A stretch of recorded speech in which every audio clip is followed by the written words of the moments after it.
বলো আলহামদুলিল্লাহ কবুল। বলো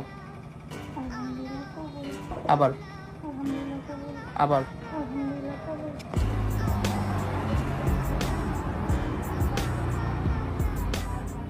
ঠিক আছে, তো আমি আলহামদুলিল্লাহ কবুল, আলহামদুলিল্লাহ কবুল, আলহামদুলিল্লাহ কবুল। আজকে দেখি আর আমার বউ হয়ে গেছে, আর এটা যে ফটোকপি, এটা একটা ফটোকপি তোমার দিয়ে দেন, ঠিক আছে রাজি? আরে বউ হয়েছে তো, আজকে থেকে তারে আমি আমার স্ত্রীর মর্যাদা দিলাম, এবং কোনো সময় ছাইড়ে যাওয়ার কোনো অজুহাত হইলে আমি অবশ্যই এই কাগজ কিন্তু স্বাভাবিক নেই, এটার মাধ্যমে কিন্তু মামলা করা যাবে। যদি আমার কোনো সময় ছাইড়া যায়, আমি এটা মনে করেন যে মানে এমনি ভিডিও তো আছেই, প্লাস সবগুলো রেখে দেন।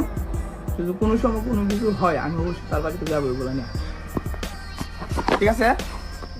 খুশি? বলো।